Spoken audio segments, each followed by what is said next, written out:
Well, thank you very much. And it's great to be here today at the U.S. Saudi Investment Forum. Great group of people. The biggest, you got the biggest in the room.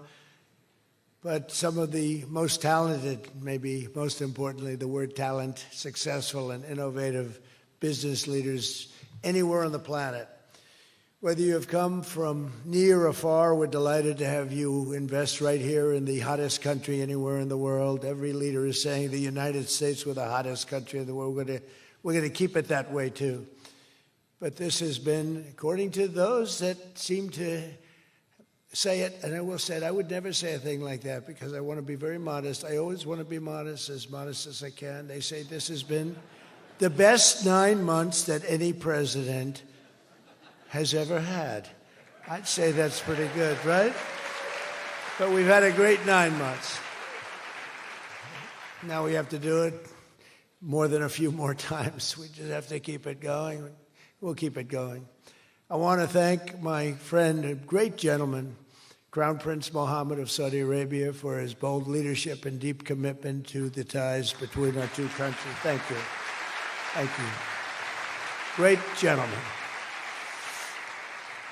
Yesterday, we had a phenomenal visit at the White House celebrating the 80-year bond between the United States and Saudi Arabia. We ended with an unbelievable show last night in a room that was far too small, but the next time you're here, you'll have a much bigger room. It's gonna be much bigger. I made more enemies last night by we had 119 people. That was a record for the room. So they've wanted for 150 years. They've been clamoring for a ballroom at the White House, and we're giving them one. We're giving them one plus, and it'll be something. But you'll be here. You'll be among the first, if not the first, if you'd like. You know, we'll work it out. But you had a lot of people that wanted to be there. They really would have witnessed something that was really incredible. The entertainment last night was incredible, including our great opera singer, but including the military, the talent and the military musically is also incredible. So it was great to be with you last night. I think it was something to behold. We officially designated the kingdom yesterday as the major non-NATO ally. That's a big deal. That's actually a very big deal.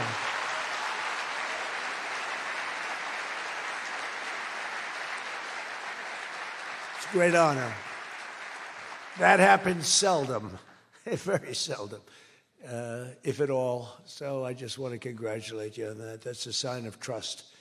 We signed a historic strategic defense agreement yesterday also, and that's something that is likewise very rare, and it's a very honored company that you're in. And we're going to be selling Saudi Arabia some of the greatest military equipment ever built. We build the best military equipment in the world by far. That's why we do the most business, including nearly 300 American-made tanks is what you're buying, among many other things, the airplanes, and we're working on getting that approved very quickly. It's already approved, but don't worry.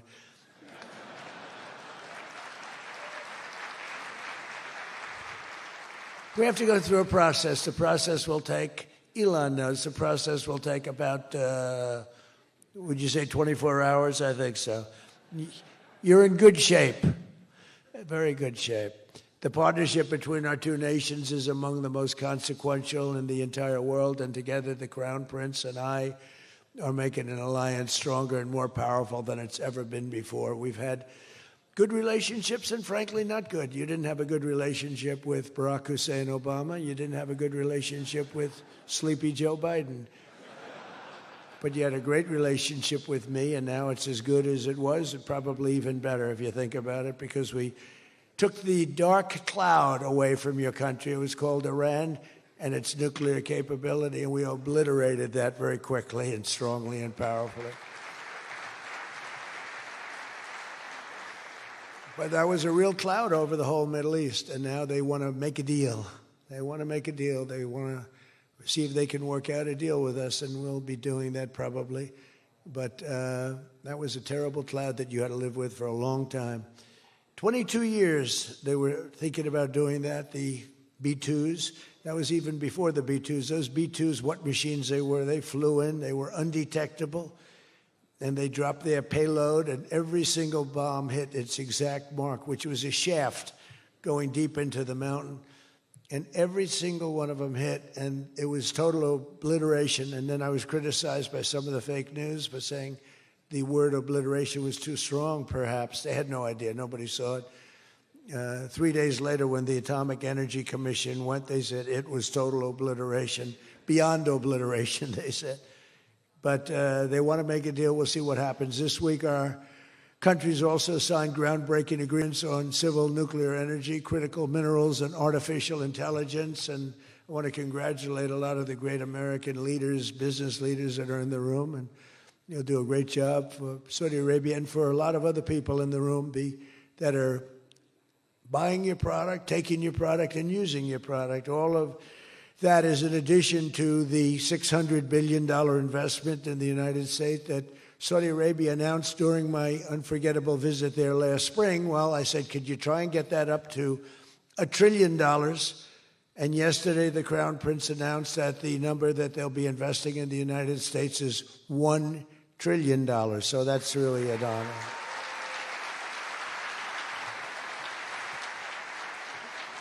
And we just took a picture backstage with some of the great business leaders and some of the great people, friends of mine from your country, and beautiful picture. And while we were taking the picture, I said, could you make it 1.5 trillion? So he's got something to think about. I don't know. We'll get something. I think we'll get something, Scott, right? But many of you in the room are playing a key role in making these projects happen, and we're told that $270 billion in agreements and sales are being signed between dozens of companies, and that's just happening today, $270 billion. That's big stuff.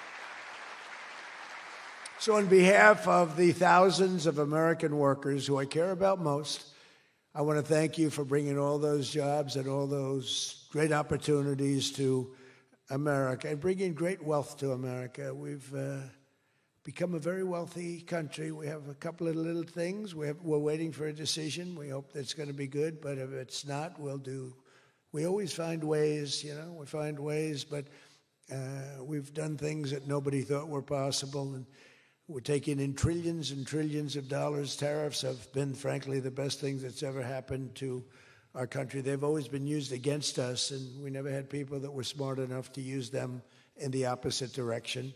But now you do, and we have taken in trillions of dollars, and it's been absolutely amazing. We're going to be doing a dividend to the people, low and middle income, moderate income people, of at least $2,000. In addition to that, we'll be paying down debt very substantially. It's the kind of money we're taking in. And really, countries that took advantage of us are no longer taking advantage of us. Friends, some of our friends treated us far worse than our enemies on trade anyway, and we've got that all straightened out. And everybody's happy. They respect us again. It's like one of those things. I think they like us better, and they actually respect us, and it works out much better for us, too. But I especially want to thank our numerous Saudi friends here today, including the ambassador to the United States, a friend of mine, Princess Rima. Thank you very much. Great job. Great representative you have. You sent a good representative. And many distinguished ministers and members of the cabinet, governor of the Public Investment Fund. Where's Yasser? Yasser's here someplace.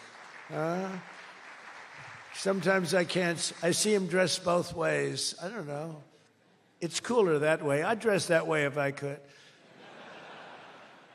Yasser's terrific. He's a terrific man, actually. So thank you very much. And Secretary Scott Bessent, who's been fantastic. Where's Scott? We're thinking about him for the Fed, but he wants no part of it. He likes being Secretary of the Treasury. I think we'll leave him. So let's cross your name off, right? Officially, right? Remember, you said that. I love the Fed job. To me, it's the easiest job in the world.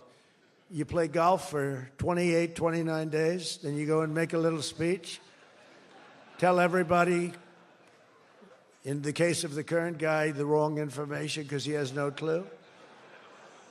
But if you have good instincts, it's all based on instincts. I see they want to hire 3,000 economists, 3,000, to report to the Fed chairman.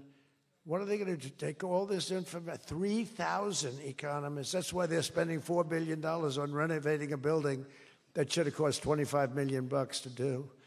They should have spent $25 million. They're building a basement into the Potomac River. I could have told them that's very tough to do and it doesn't work and it's very expensive. But they're up to $4 billion headed by this clown. But we have 3,000, think of it.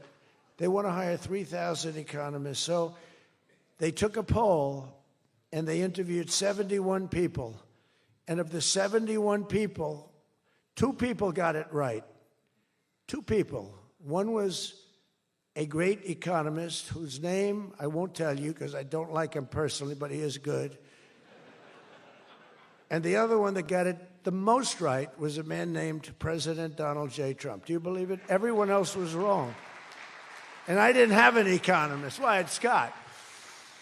But we got it right, didn't we? Huh? We got everything right. Doug Burgum, where's Doug? Will you please drill a little bit faster? Between him and I'll tell you, you and Chris was great on television, and he's setting records. They're setting records, but I'll never be satisfied. Drill, we got elected. Drill we must, I called it. Drill, baby, drill. Con Edison, a great utility from New York many years ago, they used to have a sign, drill we must and dig we must. So when they were digging in a road, they'd have a sign, dig we must. Well, now we're putting those utilities to shame because I'm allowing all of those AI plants that are being built to build their own electric generating force, and they're building them like nobody's ever seen, and they're coming up with ideas and new contraptions like nobody's ever seen. And this way they can't blame me for not producing electric. I said, you produce it yourself. And actually they didn't believe I was saying that because nobody ever thought of a thing like that. They're building a massive plant. They were going to hook it up to a 200-year-old grid. And that wasn't going to work because there's no way of doing that. No way we could have done that. And I had the idea. This was my idea, approved by a couple of people. I said, why wouldn't that happen? They're building a plant for $50 billion. If you build a shopping center for $50 million, it's okay. It's not a bad shopping center. $500 million, you're talking about top of the line. $50 billion. So when it was first explained they're spending $50 billion, I said, no, you mean 50 million. No, sir, we mean 50 billion. And then I saw some of them that were the size of Manhattan. I said, they did mean 50 billion. And I said, well, what you're going to do is with that, how would you like to build your own electric generating plant? And they looked at me like I was crazy because something like that, they really didn't understand it. The smart guys, they didn't understand it. They said to me at the next meeting, sir, the biggest problem we have will be electricity. I said, you don't understand. I told you last week, you're going to build your own. I'm giving you approval to build your own plant, and you will be approved within a period of 2 to 3 weeks. It used to take 20 years prior to termination. In other words, you would wait 20 years and you wouldn't make it. You'd be voted down 5-4. I said, we're getting you approved in a 2-week, 3-week period. In fact, Lee Zeldin, one of the superstars of this administration, I said, Lee, if it's oil and gas, get them approved in 2 weeks. If it's nuclear, add another week. Because some are going nuclear, and they're doing, be careful. They better be careful. But they are going to be careful. They're the greatest people in the world. So now they come back and they actually believed it. And now they're being approved rapidly. And we have things being built, the likes of which nobody's ever seen. We're leading China by a lot in AI. And we're also bringing auto plants in from Canada and from Mexico. They took them, and they're all coming back. They're all coming back because of tariffs. If we didn't have tariffs, I mean, they like the fact that we won the election by a landslide on November 5th. That helped. But they're all coming back, and they're coming back from Germany. And Toyota just announced, as you know, $10 billion worth of new plants. They just announced it last week I went to various countries, and Japan was one of them. And Toyota's coming in with a $10 billion investment in 4 or 5 plants. Now, we're going to be more advanced than we were. So we led the car industry like 100% 50 years ago. We led the chip industry 30, 40 years ago. We had 100%. Then people came in and started taking it. I don't blame them, Taiwan, et cetera. They took 100% because we had no president that protected our industry. If we would have said, it's wonderful that you're going to Taiwan, we think it's great, but when you sell your product back into this country, there will be a 250% tariff. Nobody would have left. Nobody would have left. And Intel would have been a giant. Intel would have been, where's Jensen? Intel would have blown, well, he now owns a big chunk of Intel. He's got it figured all different ways. Where are you, Jensen? Stand up. You have done such a good job. And you had a good 2 days, I understand, right? A good 2 days. How's Blackwell doing, okay? Any recent competitors? Anybody going to blow Blackwell away in the next week? They say 10 years. I don't know, maybe 2 years, 3 years. But you will not be stopping there. You'll be going further fast, right? An amazing job you've done. I want to thank Howard Lutnick and Christy Noem for being here. Christy, Howard, good job. Really good job. My daughter Tiffany's here with her great husband, Michael. Thank you very much, Tiffany. Thank you, honey. She was a great student. She went to Georgetown. She was a great, great student, and she finished really right at the top, and we were proud of you. And she was so proud, and her graduation got canceled because of COVID. But I say if her name were something else, they probably wouldn't have canceled it. They didn't like that she did so well in school. They weren't happy about it. I say they canceled your graduation because you were a great student, and they didn't want, but other than that, I have no problems. You see, I don't take anything personally. Anyway, great job.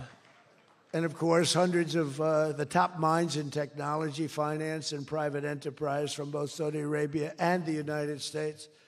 But my message to all of the leaders and investors with us today, and they are the best in the world, is very simple. Under the Trump administration, America is back and America is open for business. And America is actually stronger than it's ever been before, ever. We rebuilt the military in my first term. Foolishly, we gave a little bit to Afghanistan, but not very much compared to what we built. But now we're building it at levels that we've never done before. And in addition to that, we're sending a lot out to our allies, and we're making it possible for them to get it. I want those companies to build more plants, to build it faster. We want them to build it faster. The biggest problem we have is we have a backlog because it's so good. Every country wants our missiles, our jets. They want everything we have, and we got to go faster. We just have a new plane, the F-47. It won a very strong competition. It's the newest, and that was won by Boeing. By the way, Boeing is doing an amazing job of coming back. Kelly is doing a great job. They're really moving, and it's really great to see. But they won the competition for the jet fighter, and they say it reaches levels that has never been reached, both in terms of stealth and speed and everything else that they go by. So they're just completing their factory, and they've already started work on the F-47. How did that number get chosen? I don't know, but I didn't pick it. I did not pick it. It was said, sir, we'd like to present you with the F-47.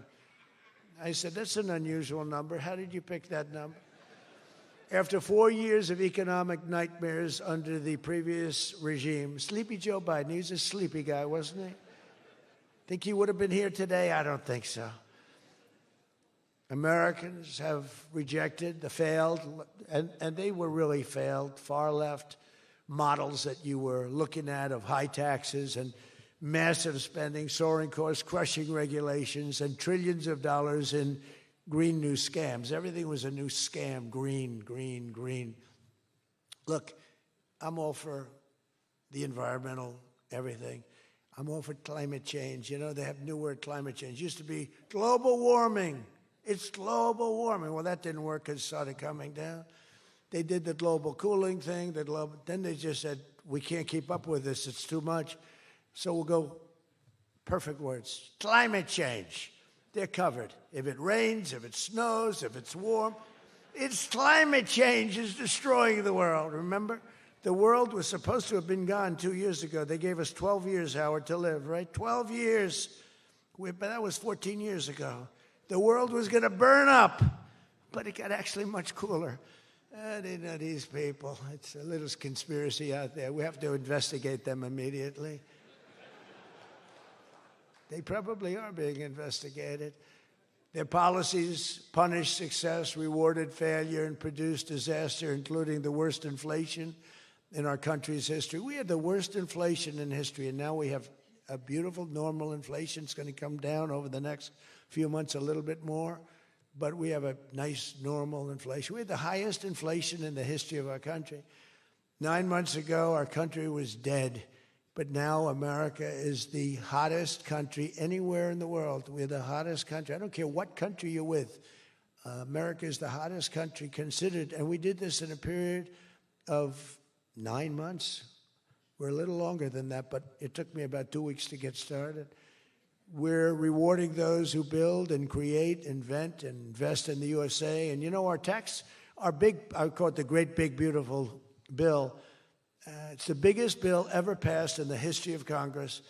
And Scott and I and all of us, we sat down and we said, let's do it, along with the Speaker and John Thune and everybody, said, let's do it all in one bill. And a lot of people were totally, they said, you'll never get it approved. And we didn't have a huge majority. We had a huge presidential win. We won everything. We won all 7 swing states. We won the popular vote by millions. We won everything. But the one thing, we won one, it's called districts. The country has districts, and we won in terms of districts 2,750 to 550. And that's the most, that's why when you see the map of the election, it's the whole country, it's all red, and it's pretty amazing. 2 little blue streaks on the right and on the left, and they're very little and getting smaller.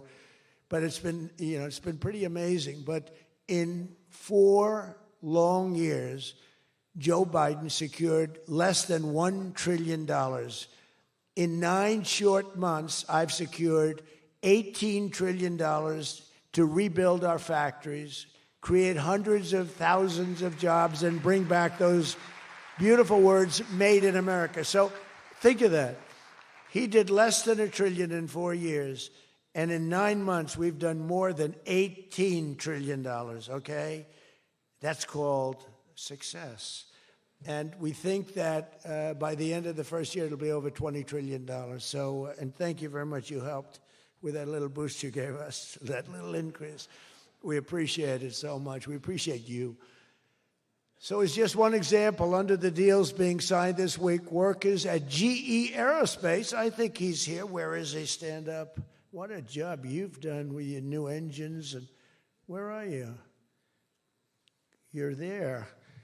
It's not a very good location for you. I thought you have been amazing. Great new engine that's supposed to be more efficient, more powerful, and less costly. That's not a bad combination.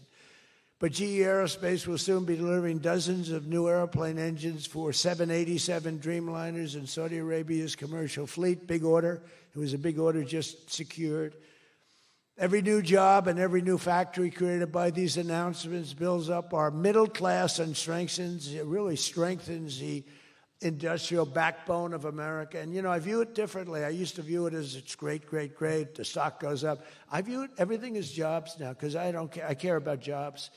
And we have more jobs. It was just announced we have more jobs right now than we've ever had in the history of our country. Those are big numbers. You know, it's like crazy. It's just a great stat. More jobs today than we've ever had in the history of our country. And we're going to be producing a lot more are coming. In my first term, we built the greatest economy in the history of the world, and now we're do it again. But this is really bigger and better and stronger. The first term, we had what was considered the best economy that any president has ever had. That's nice. And we got hit with COVID, remember? And we did a great job with COVID, but that was a horrible thing for the whole world. The whole world suffered. Your country suffered. Everybody suffered. And despite that, we had the greatest economy. And before that, forget it. We blew it off the charts.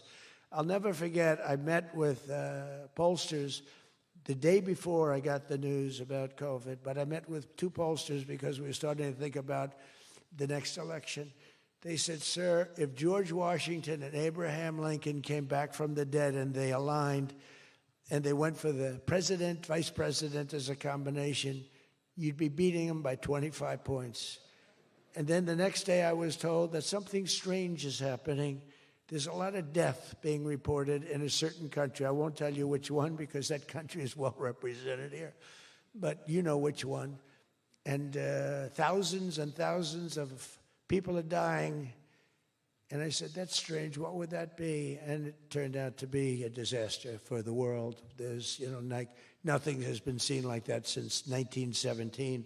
I always thought that when I heard, pandemic or anything you want to call it, but I always thought that was like an ancient phenomena, that could never happen in modern times, but it did. But we did a great job with all of the things that we did with the vaccines, with the so many of the drugs that we came up with, making you better. Regeneron is an example. Regeneron was fantastic. I give them great credit for what they did. But we did great, and then we started doing the gowns and the masks and the goggles and the ventilators. We were sending ventilators all over the world. We became the king of ventilators. But what a period of time that was for all of us. But despite that, we had the greatest economy in the history we had the greatest economy in the history of the world. And I'll tell you, it was an amazing time.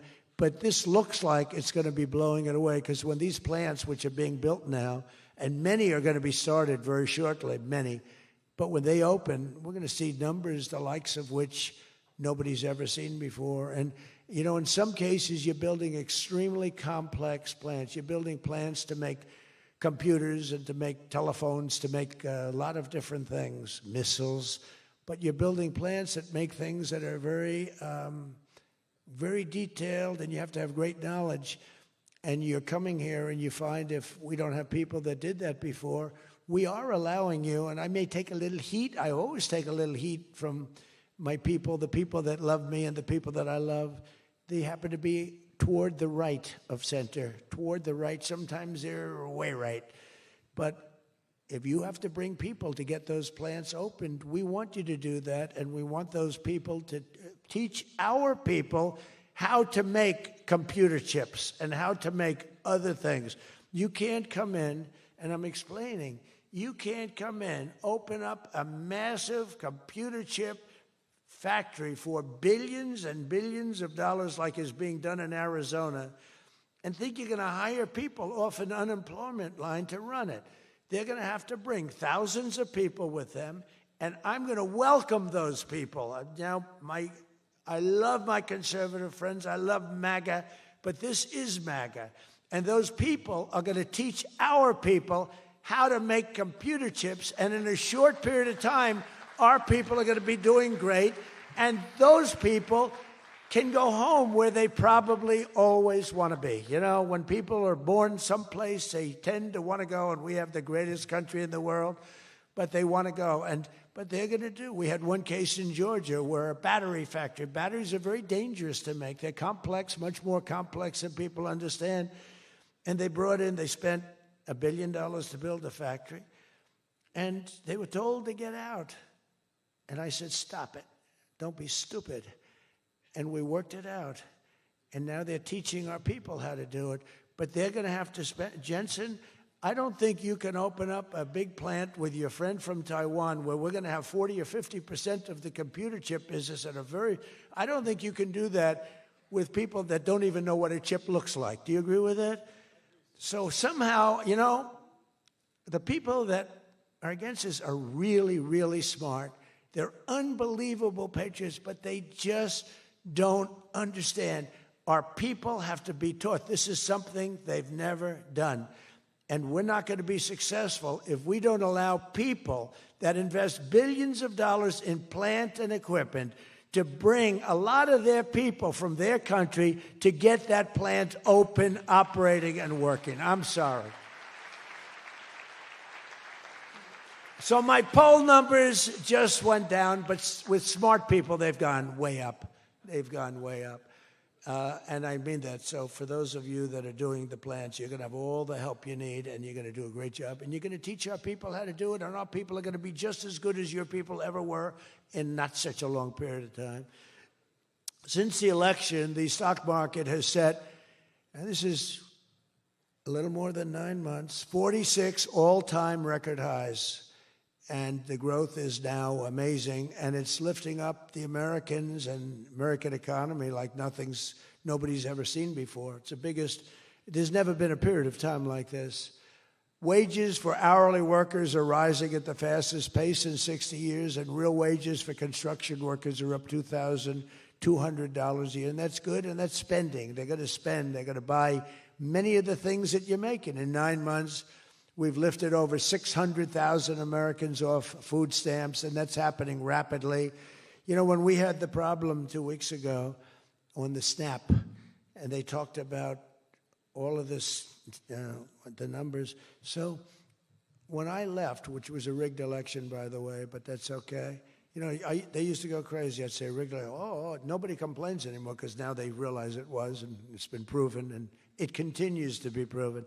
But when I left, that number was $7 billion. Now it's $47 billion. That's Biden. So if you think about it, if Kamala, who's the same basic thing, grossly incompetent, he was incompetent, they're all incompetent because their policies are incompetent. Open borders, men playing in women's sports, transgender for everybody. I mean, they got the worst policy. I don't talk about it too much because if I talk about it, they might change. So, no, I don't talk about it. I tell people, don't talk about it. Wait till 2 weeks before the election and hit the hell out of them. Right? We talked about that, right, Elon? He said, we wait 2 weeks before. It's almost like you're in a war. Don't shoot yet. Don't shoot. Hold your fire. The enemy's rushing. Hold your fire. Don't shoot. Okay, now you can go. 2 weeks before. But I watched a guy the other day, a congressman, fighting for men playing in women's sports. And the new weightlifting record for a certain weight was just set. The man was 119 pounds higher than a woman champion who was a phenomenal champion. Beat her by 119, and he was an average lifter prior to transitioning. A lot of the Saudis that are sitting here saying, what the hell is he talking about transition? They don't do a lot of transitioning. They're sitting here, the Saudis are saying, what is he talking about?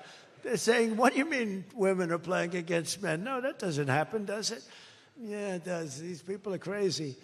1.9 million more American-born workers are employed today. Think of that, than when I took office. So we picked up almost 2 million workers, and more Americans are now working, as I said, than at any time in the history of our country. Under Biden, 1 out of every 4 new jobs went to increase the size of the federal government. So in other words, 1 out of 4 was a federal worker. Well, I love our federal workers, but that's not the way you can build a country. It's a short road to a disaster.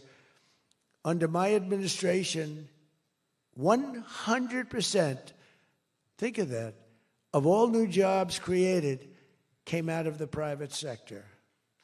In fact, the federal government, we cut thousands and hundreds of thousands of jobs out of the federal government.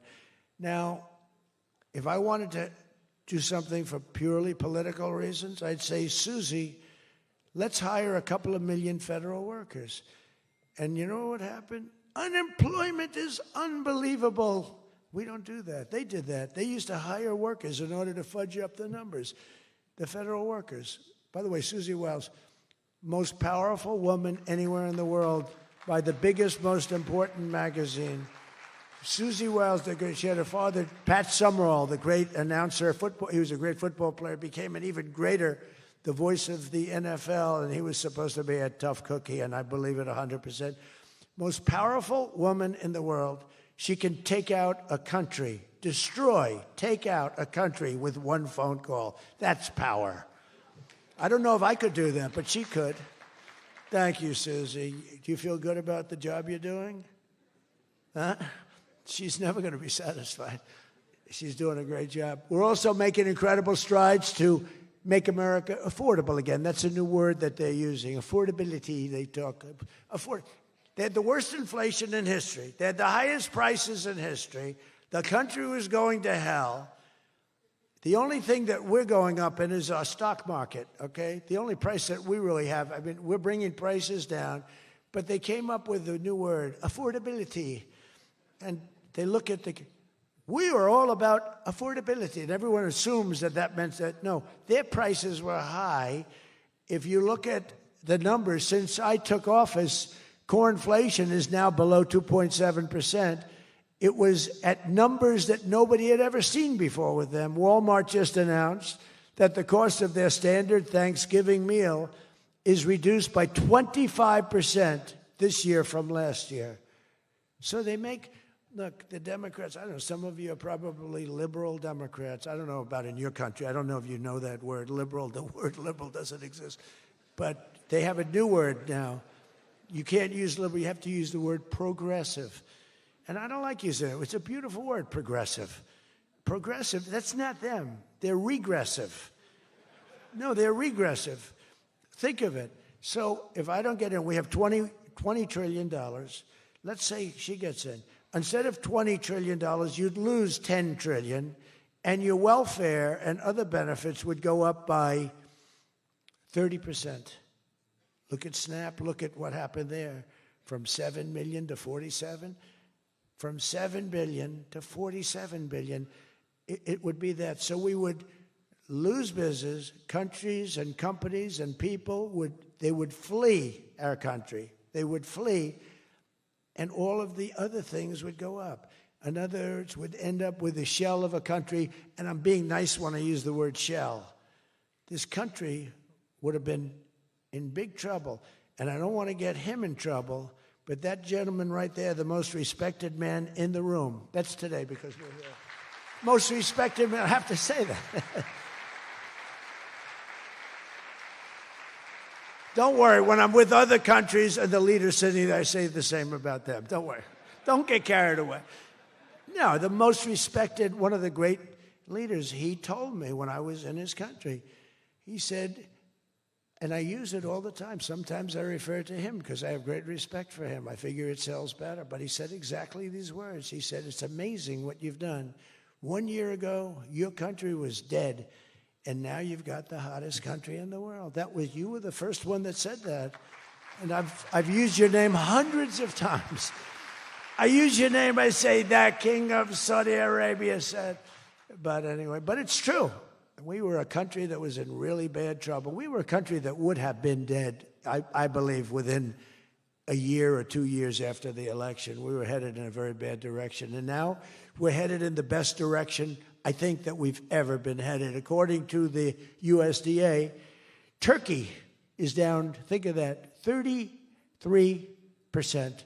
And I'm not talking about the country of Turkey. He's doing fine. Erdogan is doing good. Just want to, I don't want him calling me. I'm not down 33%. He's a friend of ours. We got to take care of our friends. Since March, egg prices are down 86%. Think of 86%. Many other prices are down in a similar number. When I first came into office, my first 3 days, I had a news conference, and they started screaming at me. Those people, that's a lot of people back there. Look at all the fake news. They started screaming at me, eggs, eggs. I didn't know anything about it. I said, what's going on with eggs? They're up quadruple. I said, I've only been here for 3 days. And we'll work on it. And we got them down very substantially. They said, don't buy eggs for Easter. At the White House, we have an Easter egg hunt. We buy thousands of eggs. The people come from all over, thousands. They asked me, sir, would it be possible this year to buy plastic eggs? I said, I'm not buying plastic eggs. The kids are going to pick up an egg. They're going to, what the hell kind of an egg is this? And we bought maximum number of regular eggs, and we got the prices. Brooke Rollins did a great job, Department of Agriculture. She did a fantastic job. And eggs are way down now. Mortgage rates are down despite the Fed. Scott, you got to work on this guy. He's got some real mental problems. No, he's something wrong with him. It's just sweet. I'll be honest, I'd love to fire his ass. He should be fired. Guy's grossly incompetent. And he should be sued for spending $4 billion to build a little building. I'm building a ballroom that's going to cost a tiny fraction of that, and it's bigger than the whole thing put together. You got to work on him, Scott.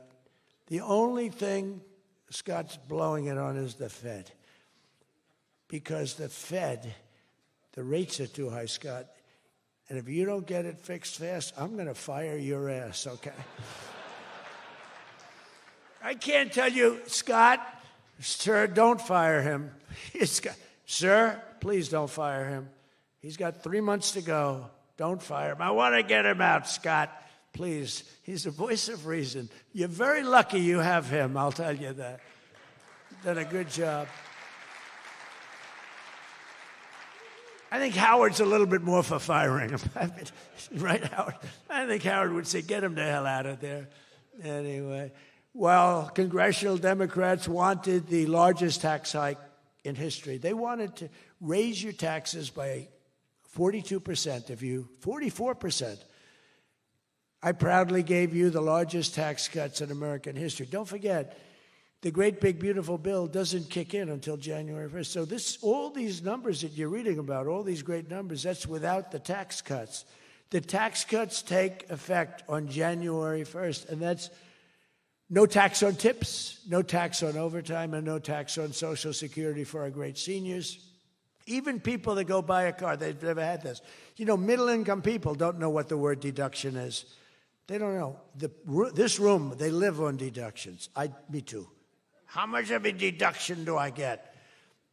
We all live on it. Middle-income people, they don't know about that. They don't really have deductions.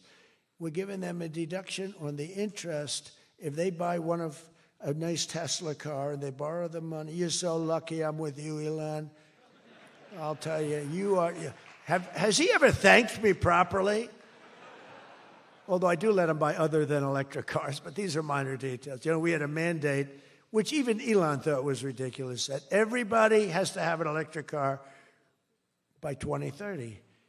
And once, fortunately, he said, that's a ridiculous thing. So I keep quoting, but I'm giving them a deduction. Now, Elon would like to have it differently.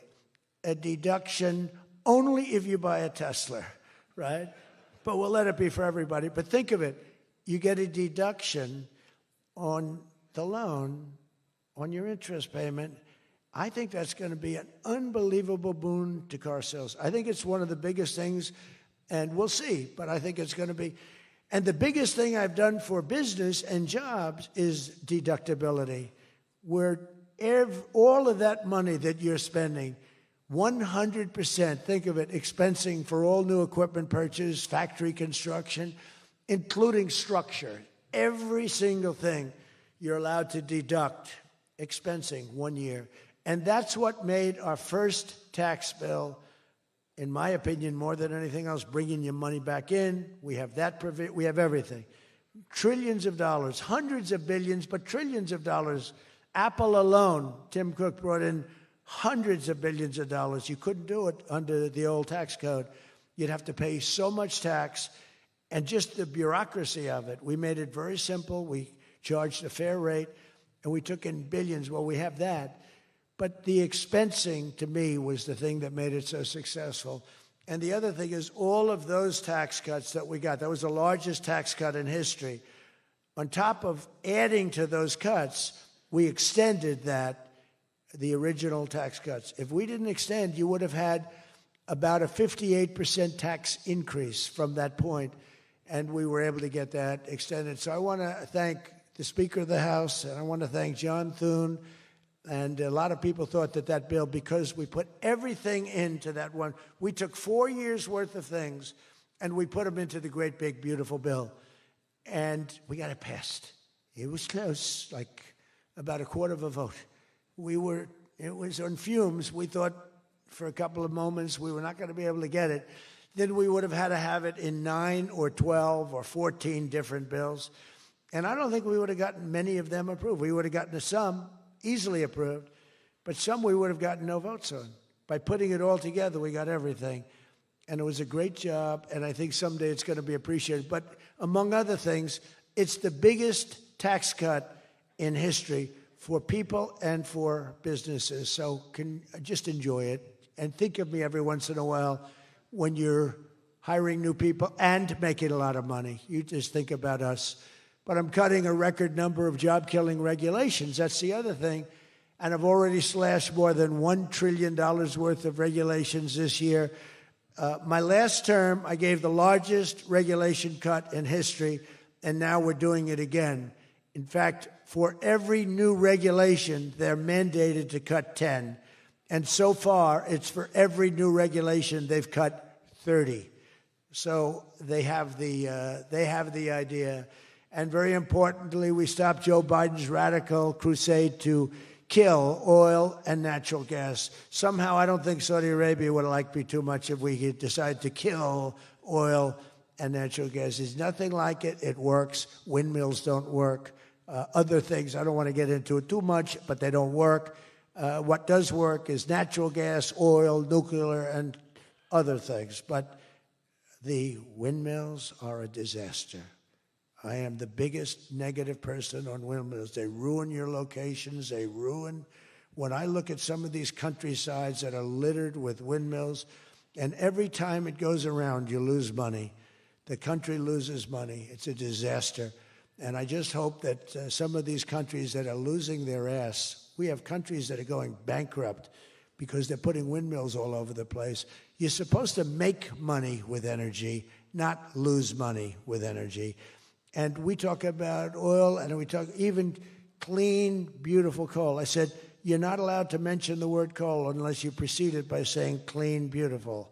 So I have my people in the office, they're talking about coal, right? And they're going, sir, a clean, beautiful coal is doing very well, sir.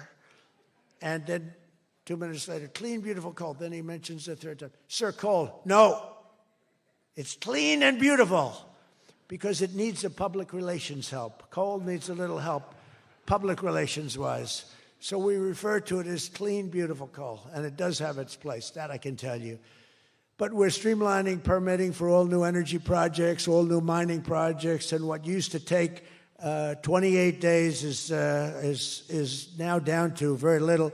But we had times when, not 28 days, we had times when things would take 14, 15, 16, and even 20 years to get approved. We have a maximum day, 28 days. That's the maximum it'll take. It'll never take more. You can come in with $1 trillion factory. You can come in with what it takes, a maximum of. You don't have to go years and years and years, be abused by bureaucracy. If you build a plant now, you're going to have your plant done within 28 days. And a lot of you are all, because I see everyone shaking their head, you're all agreeing. We're getting you approved by very smart people quickly. You know, when you used to walk in with plans done by the best engineers in the world, thousands of pages, and drop them on some guy who's been there for 28 years approving environmental impact statements, and he's looking at pages that he's never seen, and he's supposed to approve it. He has no idea what the hell is in those pages. So we know what we're doing. We're going to get maximum is 28 days. That's why we have so much under construction, and people can't believe it. They can't believe it. And again, remember what I said, most important thing, you're building your own electric plant. You're really becoming a utility in addition to doing what you're doing. But you're building all of the excess, all of that energy, all of that electricity is being built. And your excess electricity, you can sell back to the federal grid. So we even make it there. Under the deals being signed this week, the world's two leading energy superpowers, America and Saudi Arabia, are partnering on energy like we've never partnered before. American Saudi companies represented here today are joining on liquefied natural gas, infrastructure, constructions, and making both of our energy sections. I mean, our sectors are becoming so strong. Just a quick story. In Louisiana, when I first time I got there were two massive LNG plants. One was under review for 14 years and was being rejected. The other one was for 18 years. The people in Louisiana, Doug, you know exactly what I'm talking about. And one was $20 billion, one was $24 billion, like the biggest things, like 3 Empire State Buildings lying on its side. It was massive. And I said, whatever happened with those plans? Well, sir, they're under review. How long has it been? 14 years and 17 years. And they had given up. Massive investments were being made by other countries and the richest people. They couldn't get them approved. I got myself involved. Right, Doug? The first one, I got approved in one day. The second one, I got a little cocky. I took my time. It took me 1 week. And they're both operating today, and they're tremendously successful. I got one. Think of it. After 14 years, I was in office. I got involved. I got it done in 1 day. And it's been a tremendous success and made a lot of money for our country and for a lot of other people. And the other one took 1 week to get done. That one was under review, I think, for 14 or 15 years, both of them. So I'm very proud of that, actually. I also proudly ended the ridiculous Biden-era restrictions on artificial intelligence, and we will work closely with friends and partners like those in this room to build the largest, most powerful, most innovative AI ecosystem in the world, and we are going to work it so that you'll have a one approval process, not have to go through 50 states in the United States. You know, you can't go through 50 states.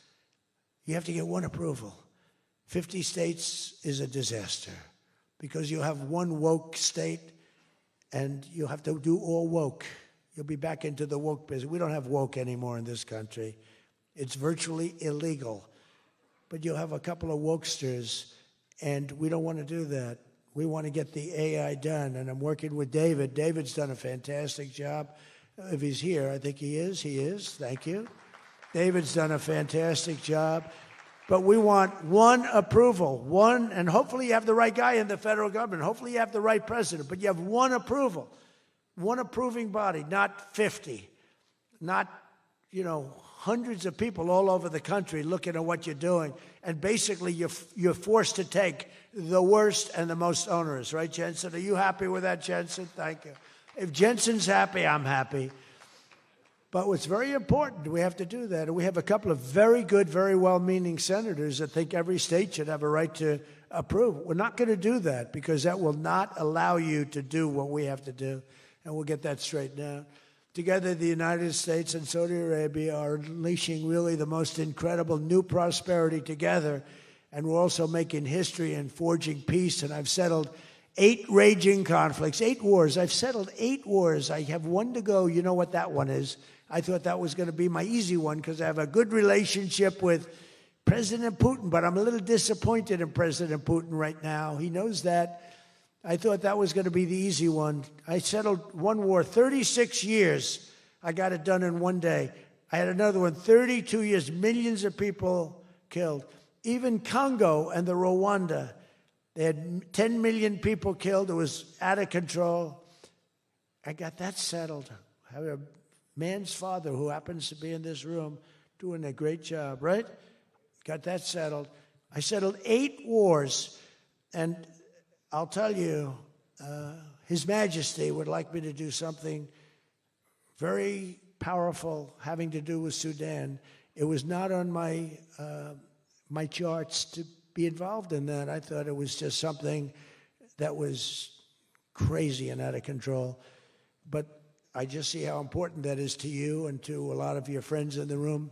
Sudan, and we're going to start working on Sudan. I didn't think that that was one that was going to be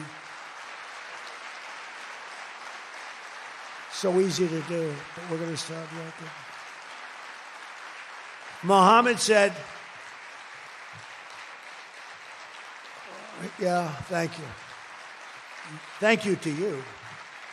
No, it wasn't on my charts because I'm good at settling disputes, and I've always been.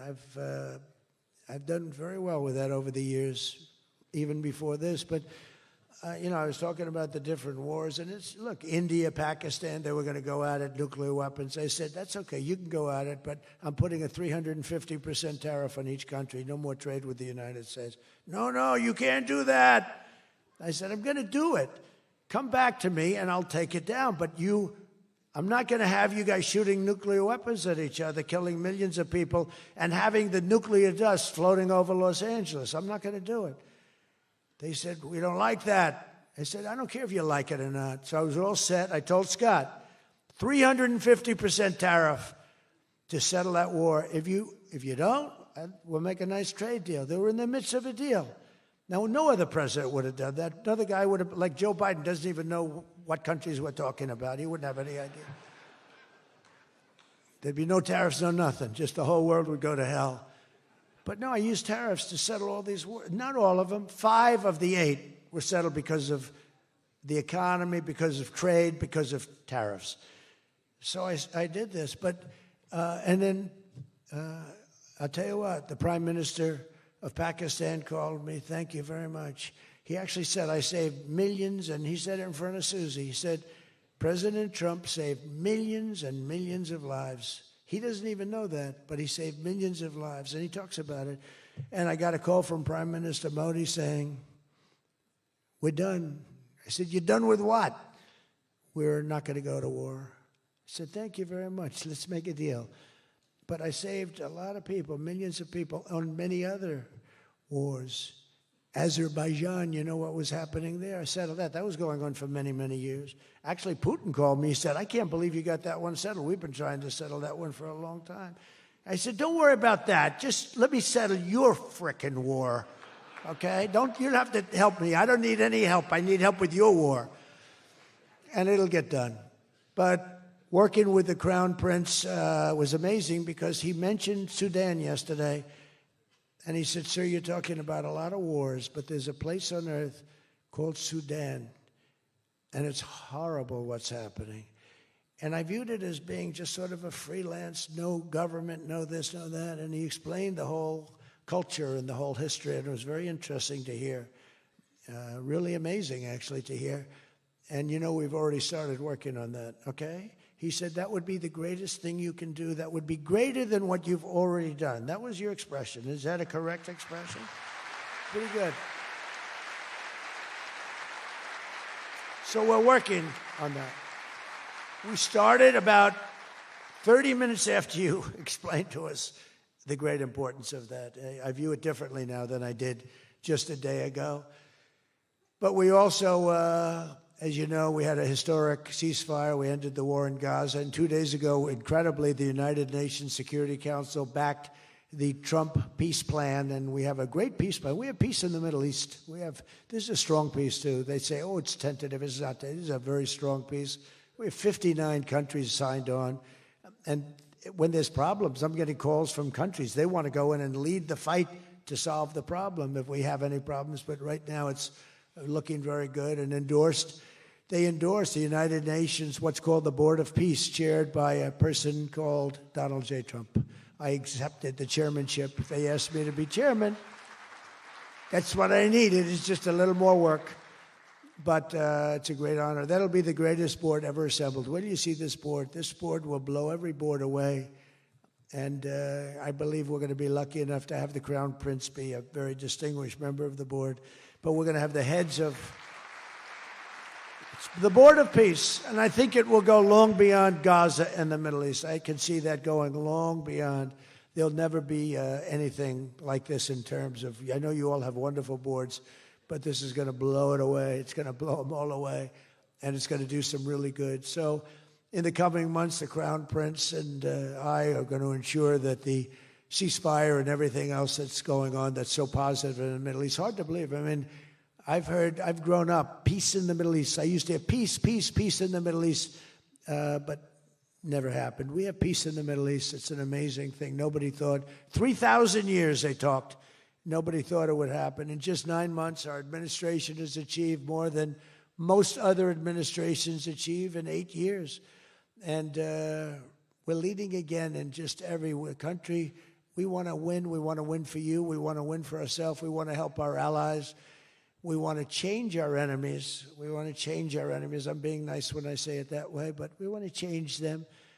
And if they don't change, we're going to be nasty. But hopefully we're not going to have to be nasty. But we want the world to prosper. We want the world to be safe. Our alliances are flourishing like they haven't before. And, you know, they're respecting America again. They didn't respect us. We were like a bunch of stupid people. We had a president that couldn't get up and talk, couldn't walk up a flight of stairs. We had people that didn't know what the hell they were doing. We were an embarrassment all over the world. but now we have people that are respected at levels that we've never seen before. So I just want to tell you that this is a group that I respect. I read every single name of every single person sitting in each and every seat, and I either know you or I know of you. This is an amazing group of people, and it really is headed by that gentleman sitting right smack center with 2 seats in between him. He wants plenty of room. And he's going to be the king of Saudi Arabia right now. He's the most distinguished gentleman. He's my friend. And thank you very much for what you've done for us, and we will always be with you. Thank you, Mohammed. I appreciate it. Thank you, everybody. Thank you very much. Thank you.